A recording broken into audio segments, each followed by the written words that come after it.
wabarakatuh. Bismillahirrahmanirrahim. Alhamdulillahirabbil alamin. Wa bihi nasta'in. Wassalatu wassalamu ala asyrafil mursalin wa ala alihi washabbihi ajma'in. Rabbi shrah li sadri wa yassir li amri wahlul 'uqdatam min lisani yafqahu qawli. Alhamdulillah, syukur kepada Allah Subhanahu wa taala, dengan izinnya kami dapat kita sambung kembali kuliah yang telah terhenti tak berapa lama dah. Alhamdulillah. Tahniah kepada semualah ya yang dapat datang petang ni. Bukannya senang kan nak curi masa hujung minggu macam ni. Kalau yang kerja tu inilah masa untuk keluarga.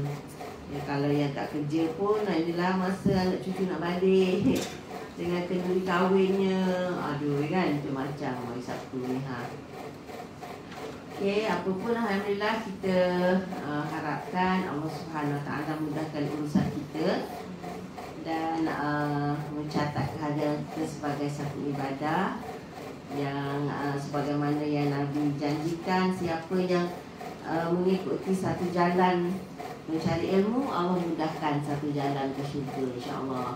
Ya, mudah-mudahan kehadiran kita menjadi sebab untuk Allah mudahkan perjalanan kita ke syurga. Amin. Allah. Jadi sebagaimana yang Puan Hariza bagi tahu, ya semua mencadangkan supaya kita mulakan surah As-Sajdah. Ya, dulu kita dah habis surah Al-Mulk ya. Jadi hari ini kita akan mulakan dengan surah As-Sajdah, di mana surah ini pun surah yang menjadi amalan lah ya. Al-Bukhari meriwayatkan daripada Abu Hurairah radhiyallahu anhu, beliau berkata, ya, Abu Hurairah menceritakan bahawa Nabi SAW membaca dalam solat subuh. Solat subuh hari Jumaat. Hari Jumaat solat subuh tu 2 rakaat kan.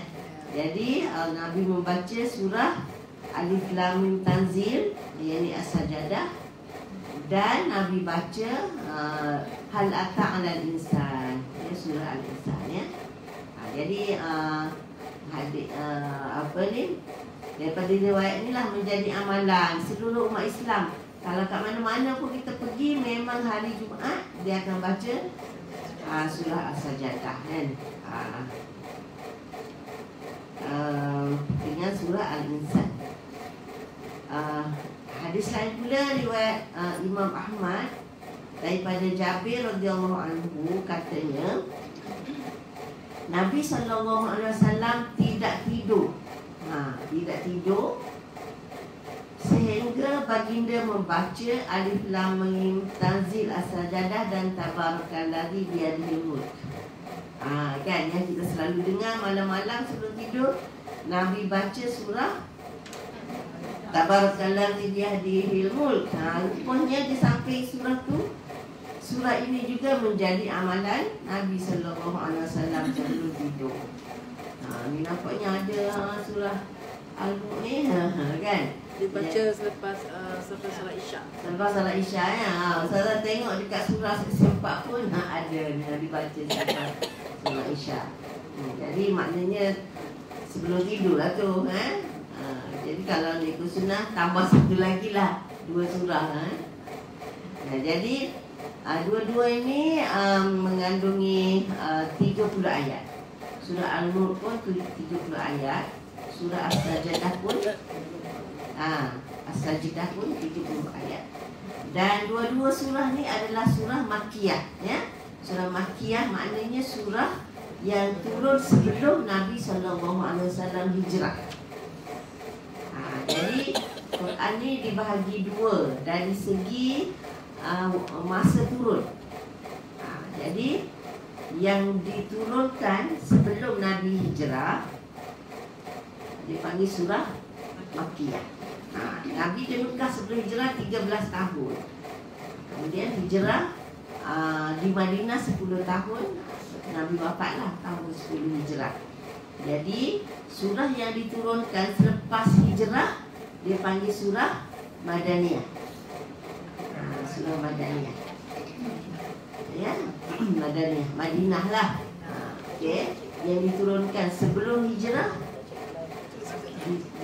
dipanggil sebagai surah Makkiyah, ya.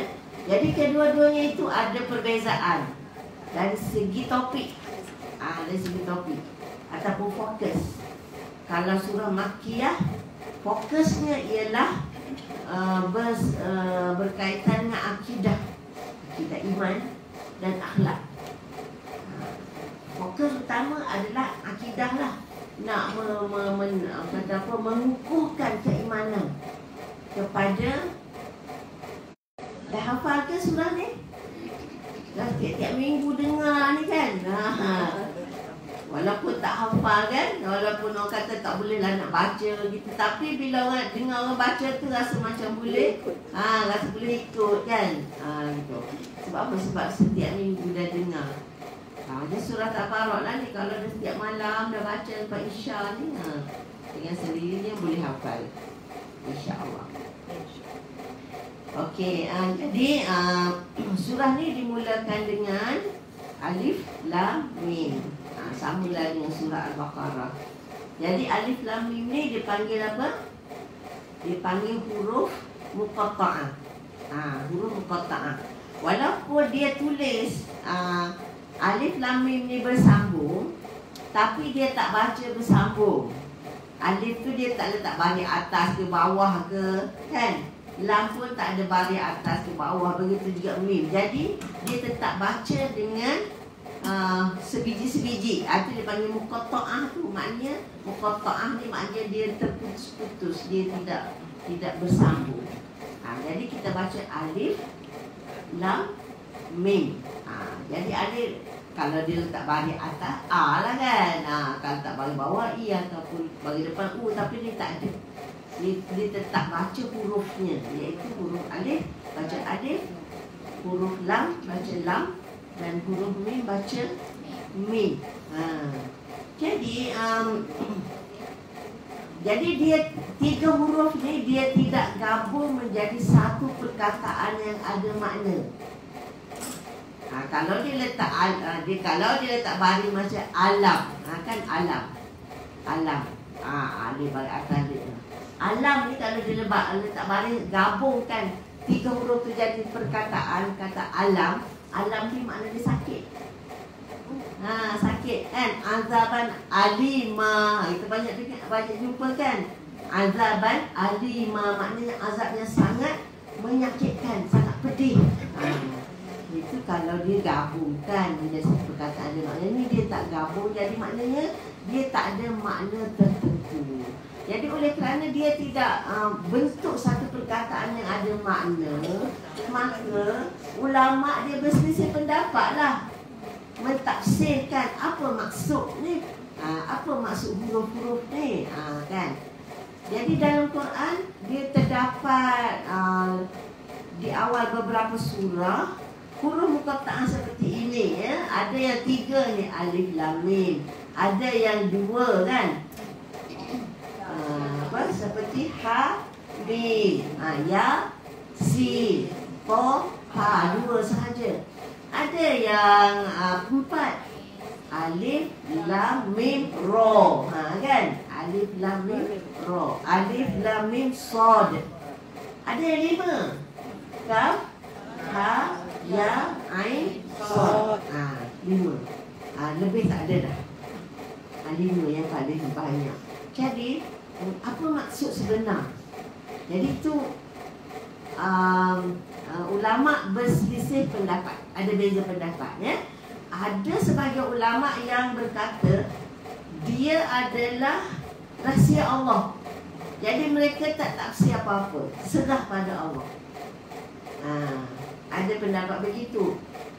Dia kata kita tak tahu apa maksud sebenar, ia merupakan satu daripada rahsia Allah Subhanahu Wa Taala. Jadi maksud sebenar kita serah kepada Allah Subhanahu Wa Taala. Itu satu pandangan. Ada juga yang cuba mentafsirkan Dan yang cuba mentafsirkan pun tak sependapat lah, kan? Tak sependapat. Ada pendapat mengatakan dia adalah nama surah, kan? Ada pendapat mengatakan dia menunjukkan nama Allah. Menunjukkan nama Allah, yang seperti dia kata kalau alif tu menunjukkan nama Allah awal, kan? Allah kan mula dengan alif, kan? Jadi lam makna latif. Lam tu permulaan kepada nama Allah Latif. Mim permulaan kepada nama Allah Majid. Ada juga. Dan pendapat yang paling ramai diterima oleh ahli tafsir, termasuk Ibnu Katsir ni, dia kata huruf-huruf ni nak menunjukkan mukjizat Allah Subhanahu Wa Taala, dan nak orang kata apa, nak sebagai satu cabaran kepada orang yang mendengar, khususnya orang Arab, orang Arab Quraisy. Kerana Allah nak tunjuk Quran ini Allah turunkan dalam bahasa Arab menggunakan huruf-huruf hijaiyah ni, alif lam mim kan sebahagian daripada huruf hijaiyah, kan. Jadi maknanya Allah turunkan Quran dengan menggunakan huruf hijaiyah yang mereka sendiri guna untuk penulisan mereka. Mereka kalau nak tulis syair ke, tulis karangan ke, mereka guna huruf ni juga, kan. Tapi hasil tulisan mereka tu tak sama dengan Quran yang Allah turunkan, walaupun guna huruf sama. Mereka nak tulis guna juga alif, guna lam, guna mim, guna ya, guna sin. Tapi mereka tidak boleh mengarang satu ayat yang sama mutu dengan ayat Al-Quran yang diwahyukan oleh Allah Subhanahu Wa Taala kepada Nabi kita Muhammad sallallahu alaihi wasallam. Jadi ini mukjizat, ya, menunjukkan Quran ini mukjizat, walaupun Allah Subhanahu Wa Taala menggunakan huruf hijaiyah yang sama manusia guna, tapi ayatnya jauh berbeza. Dari segi susunannya, dari segi bahasanya, dari segi maknanya, dari segi isi kandungannya, mereka tidak mampu untuk meniru sedikit pun sama seperti Al-Quran.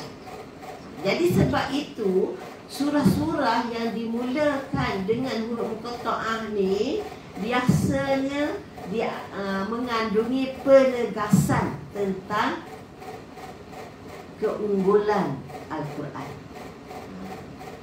Okey, faham ya maksud?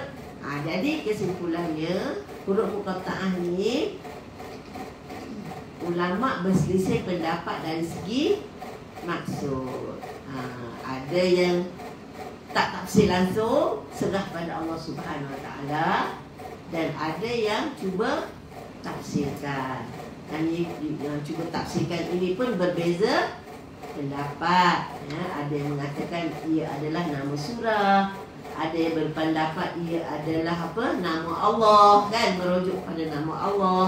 Seperti alif Allah, lam latif, mim Majid, Yasin tak tahulah, tapi dia cuba huraikan yang ni.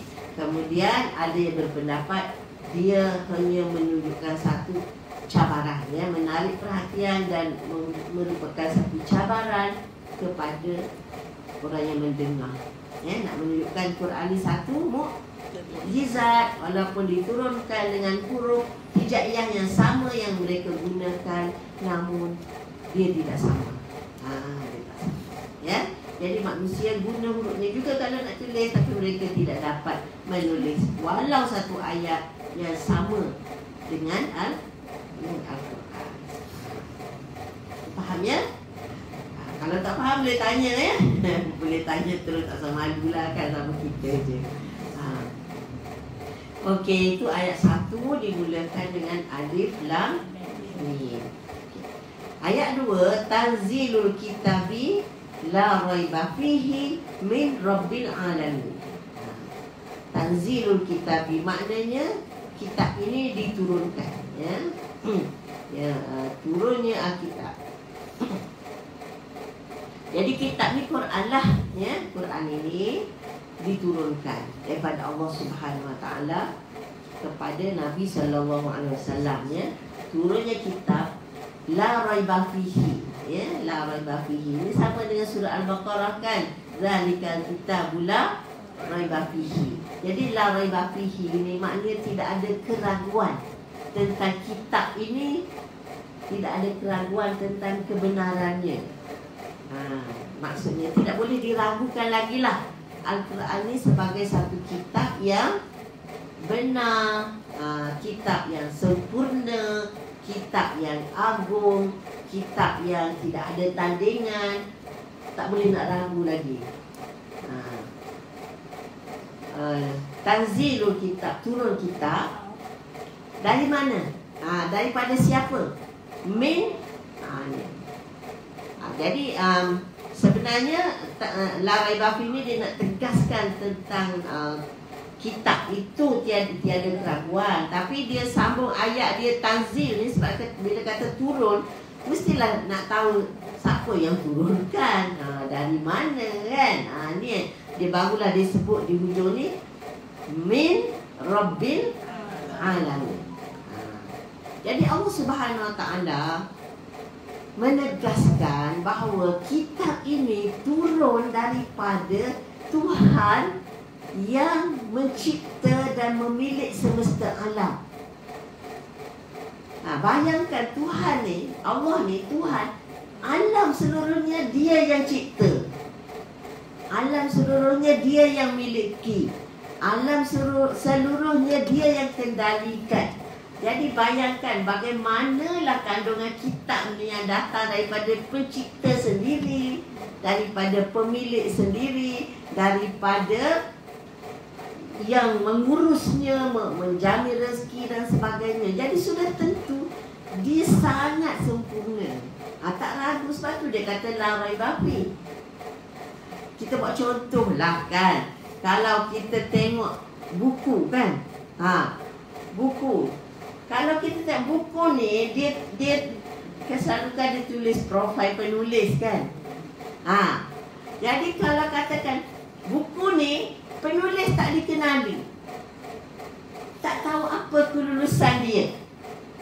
Katalah dia nak tulis pasal pertanian, tapi tengok-tengok dia tak ada pengalaman pun dalam bercocok tanam, tak ada kelulusan pun tentang ilmu pokok apa semua. Jadi kita tengok boleh percaya kan? Kan?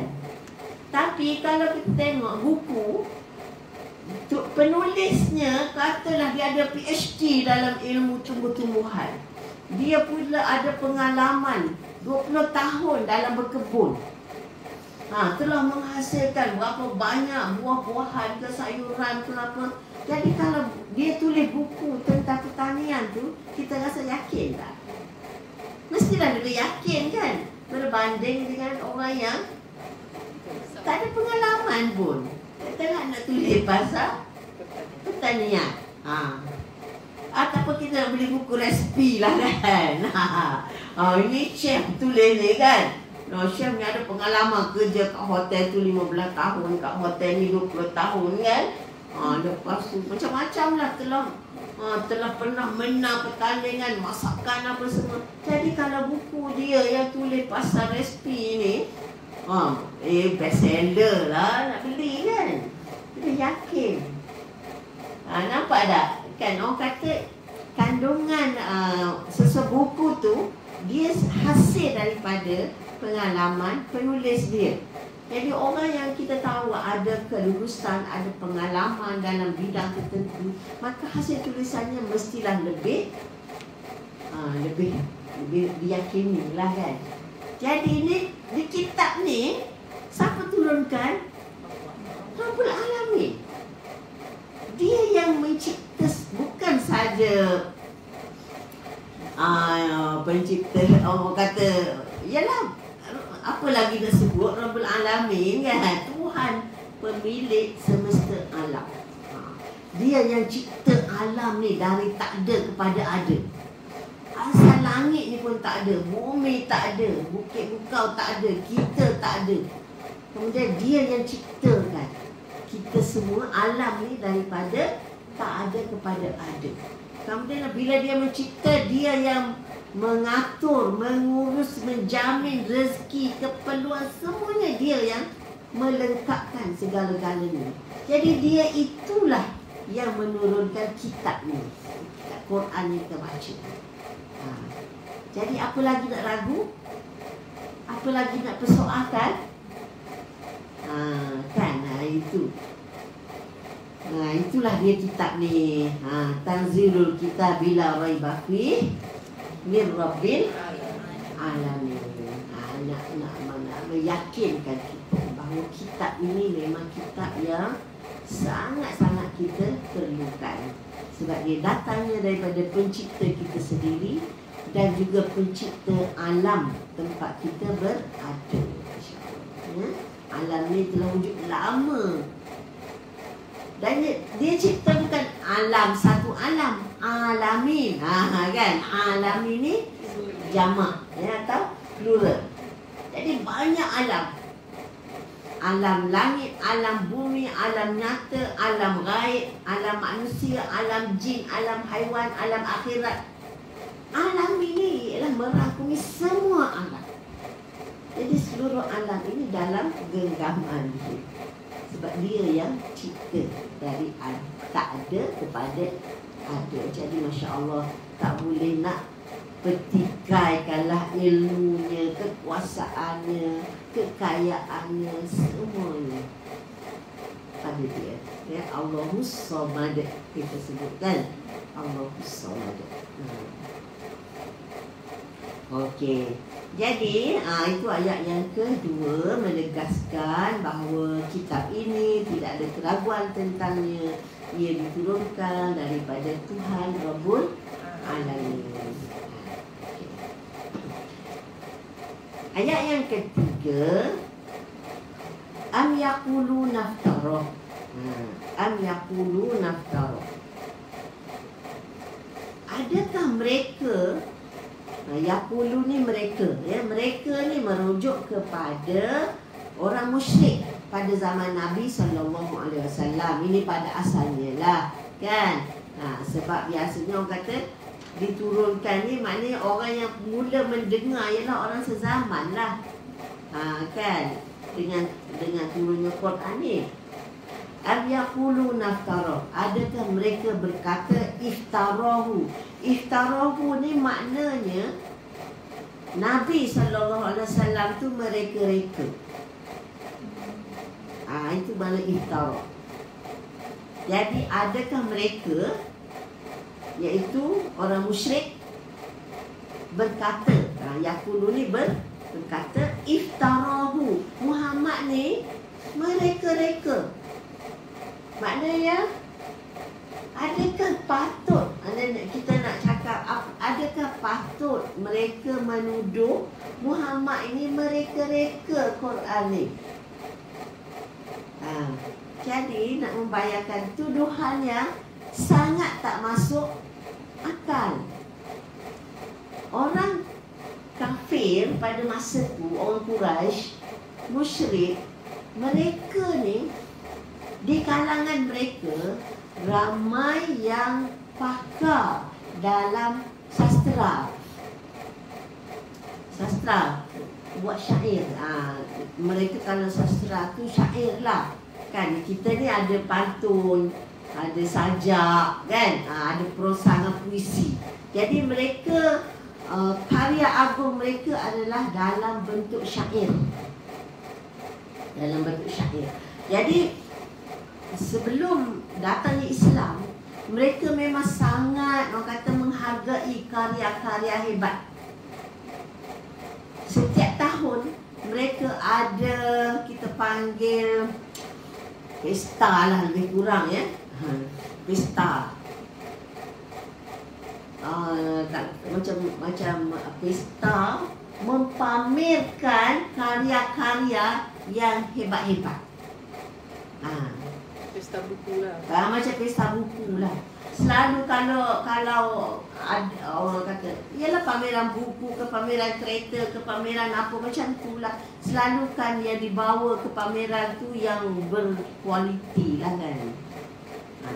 Jadi yang terpilih, yang menang, yang paling berkualiti, mereka akan gantung di Kaabah. Hasil-hasil karya yang sangat hebat tu mereka gantung di Kaabah. Karya tu dipanggil mu'allaqat. Mu'allaqat tu maknanya yang dapat penghormatan digantung kat Kaabah lah. Jadi mereka ni takkan tak boleh nak kenal karya yang hebat-hebat tu, tak boleh nak beza dengan Quran ni. Kan? Mereka bukannya buta bahasa. Jadi bila tengok Quran ni, takkanlah mereka nak kata ni mereka mengarut ni. Walau mereka sendiri boleh tengok betapa bermutunya Quran ni jauh daripada syair yang mereka agungkan selama ni. Faham tak maksud Ustazah? Jadi sebenarnya mereka memang tak nak beriman. Jadi bila mereka tak nak beriman, lalu mereka label lah macam-macam. Jadi selain daripada mereka kata Quran ni Muhammad yang reka, banyak lagi tuduhan-tuduhan lain. Contohnya mereka juga kata Muhammad ni gila. Jadi bayangkan, kalau orang gila, boleh ke dia bercakap secara yang ayat-ayat yang begini indah teratur ni? Orang gila ke selalu cakap meracau kan? Kalau tak faham dia cakap apa, meracau-racau, itu cakap orang gila. Jadi tuduhan yang tak masuk akal kalau kata Muhammad ni gila. Ataupun dia ada juga dia cakap Muhammad ni penyair sebab bahasanya indah, kan? Tapi Allah tolakkan dalam surah Yasin. Allah kata wa ma'allamnahu syi'ra. Wa ma'allamnahu syi'ra. Kami tak ajar pun Muhammad tu syair. Dan mereka pun tahu ni tak sama dengan syair. Walaupun mereka memang mampu karang syair hebat-hebat dan tapi mereka dapat kesan Quran ni memang bukan syair. Tapi dia tak ada idea. Kan dah bankrupt idea. Cubalah tuduh macam-macam. Kata Muhammad reka, Muhammad ni gila, Muhammad ni penyair. Dan ada juga mereka kata Muhammad ni tukang sihir. Kan? Tukang sihir. Kalau kata Muhammad ni tukang sihir, dia dah sihir, katalah orang yang beriman tu kena sihir, kenapa mereka tak kena sihir? Kan? Tak boleh terima juga. Kalau Muhammad tu tukang sihir, takkan dia pilih-pilih je nak sihir orang beriman ni. Mereka-mereka yang tak beriman tu, kenapa mereka tak kena? Mestilah mereka pun kena kan, kalau betul Muhammad ni tukang sihir. Ada juga yang kata Muhammad ni dah kena rasuk. Kena rasuk dek syaitan, jin. Jadi sebenarnya tuduhan ini mereka hanya reka-reka sebab mereka tak nak beriman dan mereka tiada alasan nak tolak. Jadi itulah Allah kata am yaquluna iftara. Adakah patut mereka nak kata Muhammad ni mereka-reka Quran ni? Jadi Allah tegaskan bal. Maknanya ini menegaskan huwal haq. Quran ini adalah kebenaran. Ya, huwal haq. Jadi kalau dari segi bahasa tu maknanya huwa al-haq. Artinya Quran inilah yang sebenar-benarnya benar. Inilah yang benar. Al-haq. Mir rabbik, daripada Tuhanmu. Jadi tadi dia kata mir rabbil alamin kan?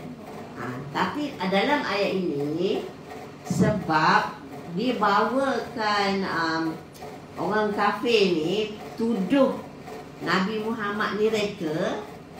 Jadi Allah gunakan perkataan menyandarkan Nabi kepada dirinya.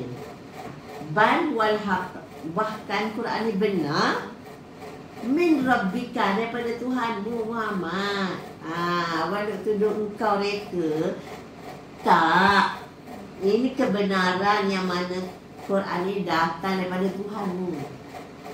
Jadi Allah sandarkan dia kepada Nabi Muhammad kepada dia, kan, untuk orang kata macam memujuklah, kan, memujuk dan menenangkan hati, nak beri, orang kata nak bagi apa, lebih merasai betapa dekatnya dia dengan Nabi sallallahu alaihi wasallam yang dituduh macam-macam tu. Yalah, macam kita manusia kan, kalau kita nak puja orang kan, kita selalu nak nisbahkan diri kita kepada dia kan. Kalau anak kita, jangan risau, ni mak ada ni, kan. Jadi dia rasa ada orang yang paling dekat dengan dia, siapa? Jadi itu hikmah, ya. Hikmah kenapa dalam ayat ini Allah guna min rabbika. Dia tak guna min rabbil alamin. Dalam ayat 2 tu min rabbil alamin, nak tunjuk, nak mengajak kita fikir tentang Quran ini daripada Tuhan yang maha besar tu, yang maha hebat tu. Tapi ayat yang ini pula nak kata macam menyenangkan hati Nabi supaya tidak terkesan dengan tuduhan yang bukan-bukan daripada kaum musyrikin itu. Jadi yakinlah Quran ini adalah al-haq min rabbika, daripada Tuhanmu. Jadi padahal Allah tu bukan Tuhan Nabi Muhammad seorang kan, dia tu Rabbul Alamin. Tapi sini dalam konteks dia nak menenangkan Rasulullah sallallahu alaihi wasallam yang berhadapan dengan tuduhan-tuduhan daripada orang yang tidak beriman. Itulah orang kata bahasa Quran ni, kan. Setiap patah yang Allah pilih nak letak tu ada konteksnya dan ada hikmahnya. Faham ya? Dan min rabbika, dan kenapa diturunkan, iaitu litunzira qauman, supaya engkau memberi peringatan kepada kaum, ya, peringatan kepada kaum, ma atahum min nadhirin min qablika, yang tidak datang kepada mereka orang yang memberi peringatan sebelum kamu. Maksudnya di sini, walaupun maksudnya di sini maknanya ni Quran ini datang daripada Tuhanmu kepadamu supaya kamu memberi peringatan, inzar, inzar ya, peringatan ataupun ancaman akan siksa kalau orang tak beriman. Kepada siapa? Kepada kaum yang tidak datang kepada mereka orang yang memberi peringatan sebelumnya. Jadi maksud di sini orang Arab, bangsa Quraisy itu khususnya, tidak ada nabi yang diturunkan sebelum Nabi Muhammad sallallahu alaihi wasallam selepas Nabi Ismail. Jadi Nabi Ismail itu kan diturunkan kepada orang bangsa Arab di Mekah kan. Nabi Ismail itu kat Mekah. Jadi selepas Nabi Ismail itu tak ada. Jadi artinya dalam tempoh yang agak lama tidak ada Rasul yang datang memberi peringatan. Bukan tak pernah langsung. Sebab buktinya mereka saki-baki masih ada. Sebab kat situ ada Kaabah. Mereka duk buat haji setiap tahun kan. Duk tawaf. Tapi tawaf cara mereka lah. Telanjang bogel pun tawaf. Kan. Kemudian mereka tahu Allah. Kan ada ayat-ayat lain dalam surah lain, bila ditanya kepada mereka siapakah yang mencipta langit dan bumi, mereka jawab Allah. Maka jadi maknanya Saki Baki, agama yang dibawa oleh Nabi Ibrahim dan Nabi Ismail kepada mereka memang masih ada. Tapi sebab dah lama tak ada peringatan ni, jadi mereka dah banyak seleweng lah. Mereka dah ada berhala. Mereka semua berhala pun mereka kata untuk menjadi perantara je. Kenapa? Ma na'buduhum illa liyuqarribuna ila Allahi zulfa. Mereka kata kami tak sembah patung ni kecuali untuk mendekatkan diri kepada Allah je. Ya? Jadi bukankah Quran ni diturunkan untuk manusia semua kan? Kenapa pula kat sini kata untuk peringatan kepada orang Arab tu? Sebab ni dalam konteks ketika Allah nak orang kata apa? Nak menyenangkan hati Nabi dalam berhadapan dengan tuduhan-tuduhan. Quran juga dalam tempat lain dia sebut basyiran wa nazira, bawa kabar gembira dan juga kabar yang menakutkan. Kenapa kat sini dia cakap litun zero untuk beri ancaman yang menakutkan saja? Kenapa tak cakap basyir? Kan? Jadi sebab apa? Sebab mereka sekarang berada dalam kesesatan yang begitu nyata.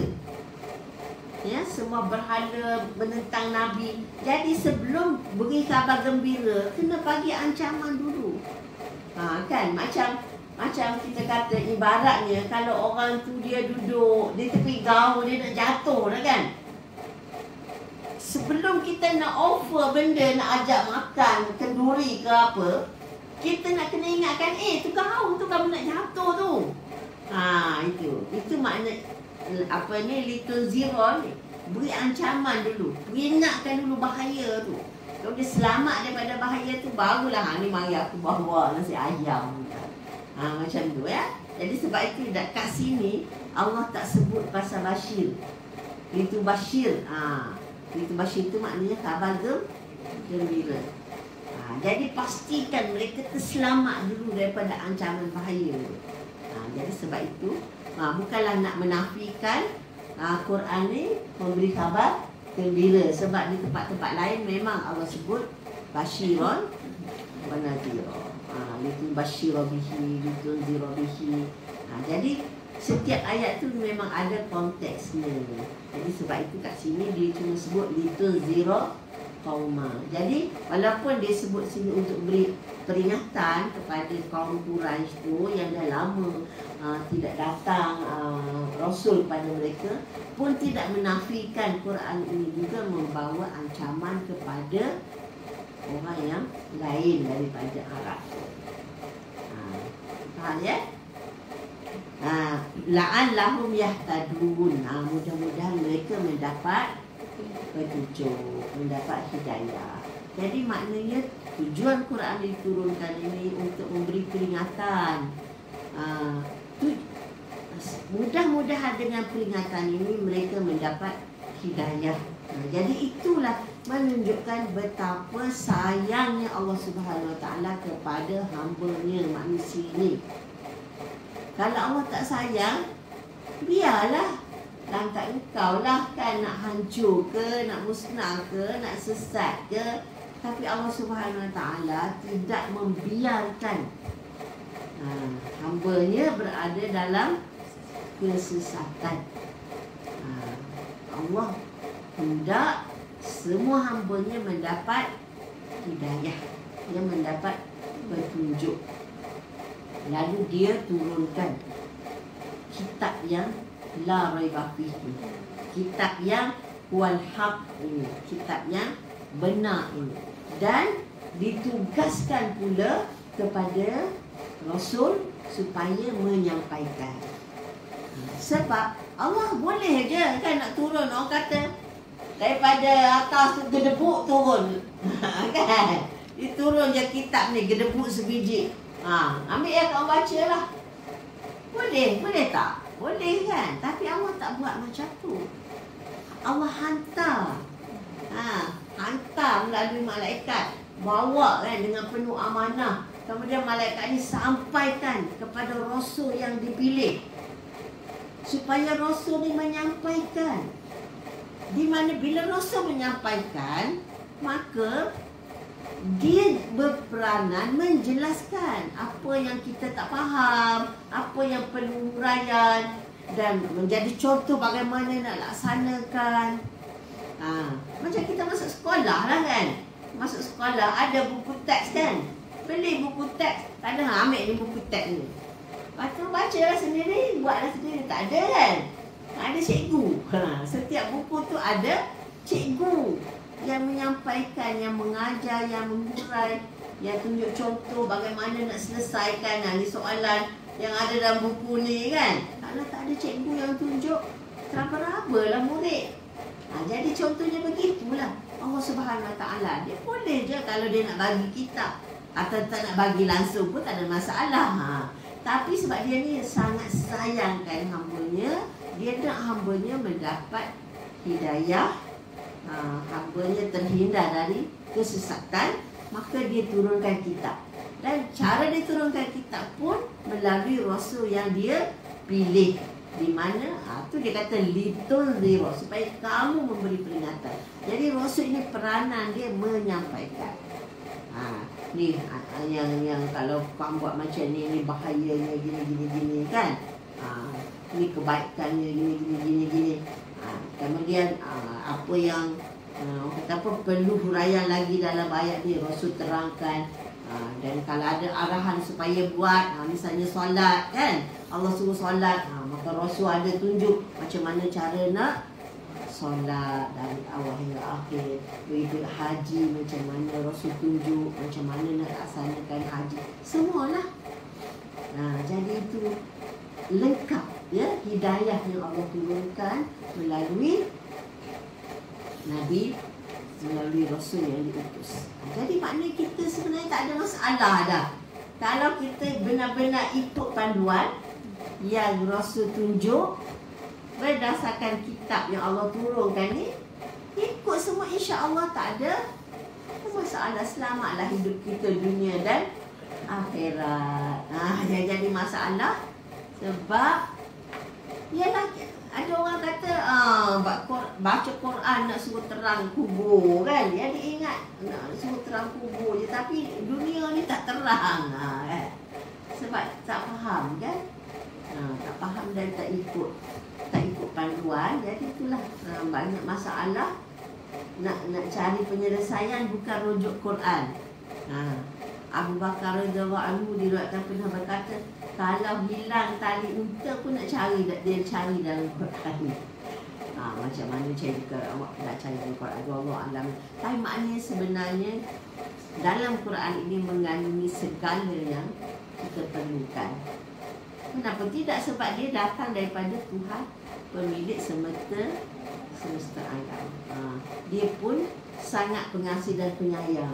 Tujuan diturunkan pun supaya kita mendapat hidayah. Jadi kalau Allah nak kita dapat hidayah, takkanlah dia bagi Quran yang tak sempurna, tak lengkap kan. Mestilah segala-galanya sempurna dan lengkap ya. La'allahum yahtadun. Jadi sambil dengar imam baca pagi Jumaat tu, ingatlah perkataan tu satu persatu kan. Ni mir rabbil alamin, am yaqulu naftara, kan. Lepas tu la'allahum yahtadun. Ini Allah memang nak bagi hidayah kepada manusia, kepada kita. Jadi kita kena carilah petunjuk itu dalam Al-Quran, insya-Allah. Kita tak boleh lama kan, sebab asal cepat dah sekarang ni. Jadi kita sampai ayat 3 dululah hari ni. Ada 10 minit lagi kita buka soal jawab lah, insya-Allah ya. Kalau ada soalan nanti terlajak susah. Ustazah, masa zaman Rasulullah dia menyampaikan ayat-ayat ni, sama ada di Kaabah ke mana dia ngomong-ngomongkan, kita boleh nak datang surau dengan dengar ayat ni kan, dia nak menyampaikan kepada orang musyrikin. Oh, Nabi sallallahu alaihi wasallam masa tu. Okey. Dia menyampaikan. Macam mana dia menyampaikan? Jadi orang dia okey. Pada peringkat awal Nabi menyampaikan dakwah ni secara rahsia. Maknanya sebab masa tu orang tak ramai masuk Islam, dia dakwah pun secara yang senyap dulu.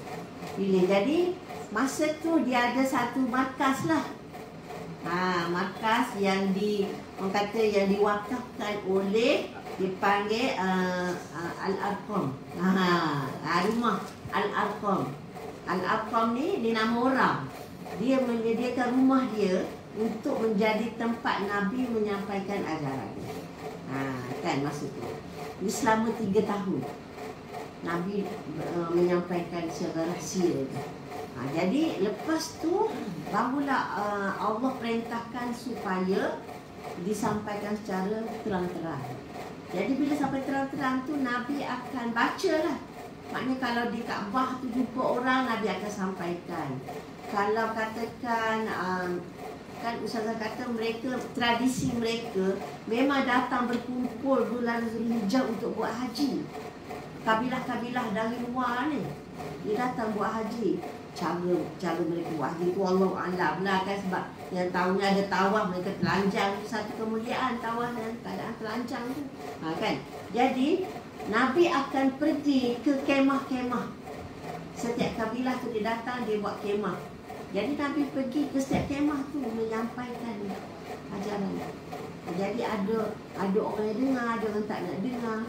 Ataupun kadang-kadang orang Mekah ni, kaum musyrikin ni, sebab yang menentang ni, mereka sebenarnya tak duduk diam.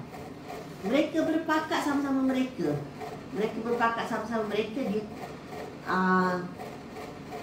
Dia bagi tugas.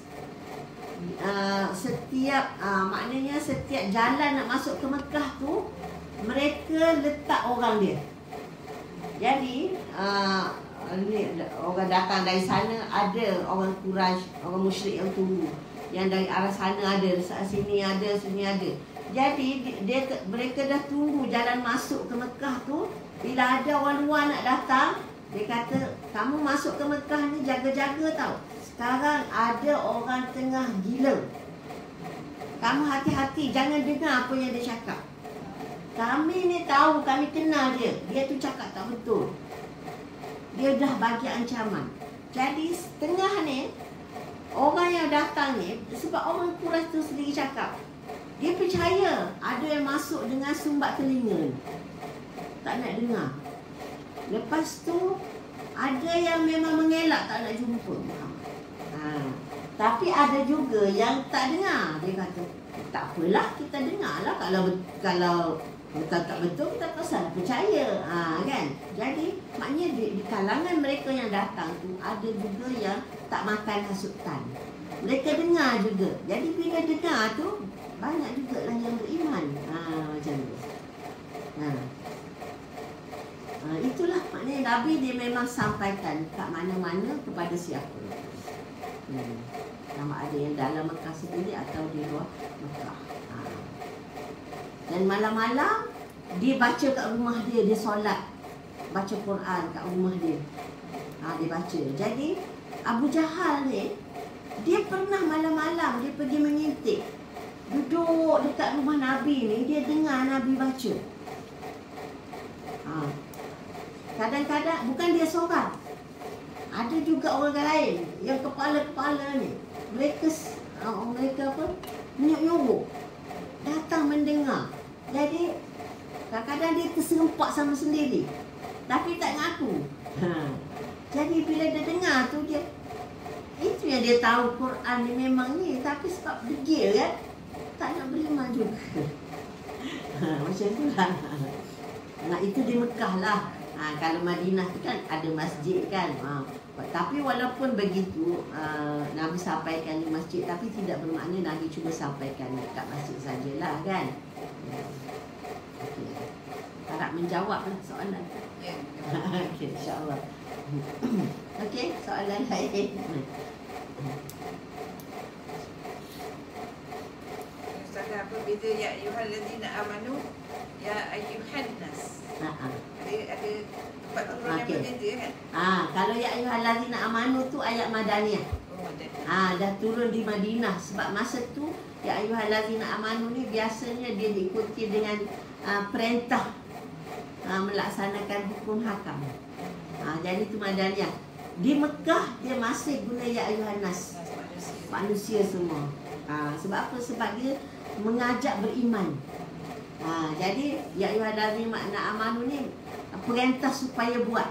Jadi nak buat kena beriman dulu. Macam tu kan. Ya ayyuhallazina amanu kutiba alaikumusiyam. Wahai orang beriman, diwajibkan kamu puasa. Jadi ini turun di Madinah pada tahun kedua. Jadi sebelum tu tak ada lagi puasa Ramadan ni. Jadi dia turun bulan Sya'ban tahun kedua. Jadi masuk Ramadan kena puasa. Ya ayyuhallazina amanu, apa dia lah, kutiba alaikumusiyam. Ya ayyuhallazina amanu la yaskhar qaumun min qaumin asa an yakunu khairan minhum. Wahai orang beriman, jangan satu kaum tu mempersenda kaum lain. Kerana boleh jadi yang dipersenda tu lebih baik daripada yang dipersenda lebih baik daripada yang mempersenda.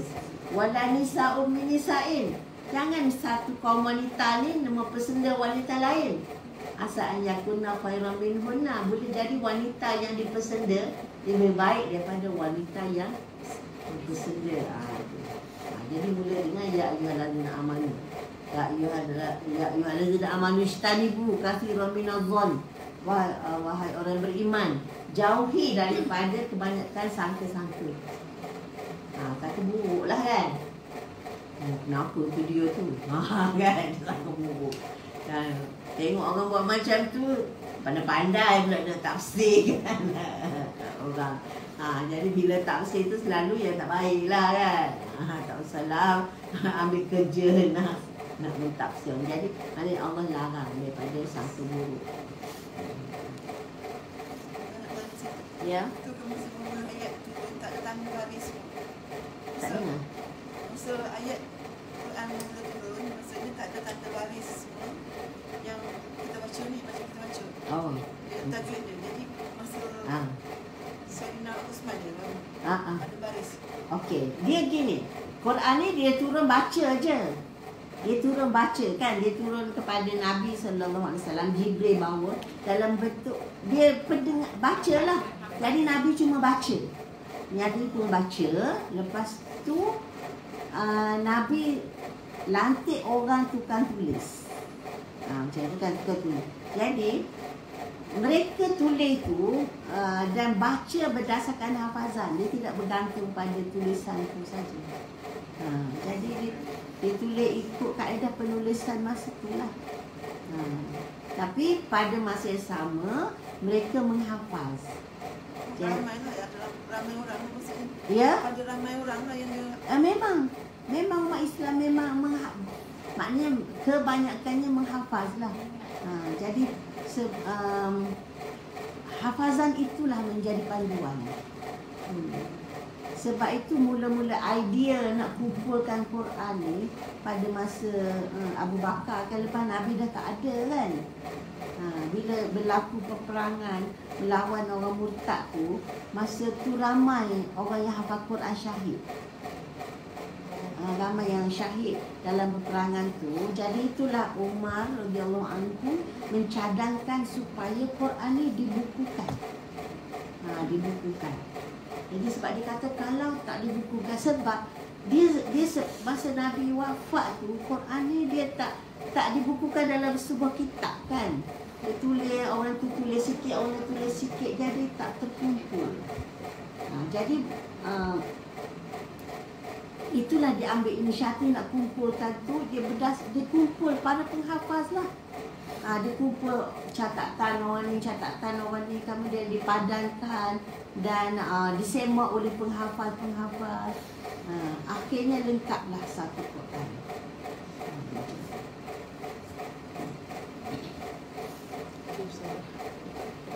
Okey. InsyaAllah ya, kalau ada panjang usia kita sambung bulan depan ayat yang keempat insyaAllah. Dan kalau ada soalan-soalan lain pun bolehlah kita bincang semula. Ya, jadi untuk hari ini kita akhiri dengan tasbih kafarah dan surah Al-Asr. Subhanakallahumma wa bihamdik asyhadu an la ilaha illa anta astaghfiruka wa atubu ilaik. Bismillahirrahmanirrahim. Al-Asr. Innal insana lafi khusr illa alladziina aamanu wa 'amilus shalihaat wa tawassaw bil haqqi wa tawassaw bis sabr. Assalamualaikum warahmatullahi wabarakatuh.